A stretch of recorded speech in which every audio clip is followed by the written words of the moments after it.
വടക്കൻ കേരളത്തിൽ ശക്തമായ കാറ്റിൽ മരം വീണാണ് കെടുതികൾ അധികവും സംഭവിച്ചത്. അരീക്കാട് റെയിൽവേ ട്രാക്കിലേക്ക് ഇന്ന് വീണ്ടും മരം വീണു. ഇന്നലെ മരം വീണ പ്രദേശത്തിന് സമീപത്താണ് ഇന്ന് വീണ്ടും മരം വീണത്.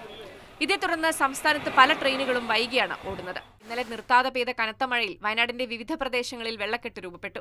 താഴ്ന്ന പ്രദേശങ്ങൾ വെള്ളത്തിനടിയിലാണ്. കോട്ടത്തറ പഞ്ചായത്തിലെ വെണ്ണിയോട് ഇന്നലെ പെയ്ത കനത്ത മഴയിൽ റോഡ് ഒലിച്ചുപോയി. കണ്ണൂർ കുപ്പത്ത് ദേശീയപാതയ്ക്കായി കുന്നിടിച്ച സ്ഥലത്ത് വീണ്ടും മണ്ണിടിഞ്ഞു. വൈദ്യുതി പോസ്റ്റ് സ്ഥാപിച്ച സ്ഥലത്തെയും മണ്ണിടിഞ്ഞിട്ടുണ്ട്. ഈ പാതയിലൂടെ ഗതാഗതം പൂർണ്ണമായും നിരോധിച്ചിരിക്കുകയാണ്.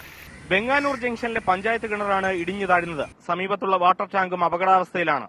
ദിവസങ്ങളായി പെയ്യുന്ന ശക്തമായ മഴയിൽ ജില്ലയിലെ മലയോര മേഖലയിൽ വ്യാപക നാശനഷ്ടമാണ്. കല്ലാറിൽ റോഡിന്റെ ഒരു വശത്തു നിന്നും ഏകദേശം 30 അടി ഉയരത്തിൽ നിന്നും 2 കൂറ്റൻ കല്ലുകൾ റോഡിൽ പതിച്ചു. പെരിയാർ നദിയിലെ ജലനിരപ്പ് ഉയർന്ന സാഹചര്യത്തിൽ ആലുവ ശിവക്ഷേത്രത്തിലും വെള്ളം കയറി.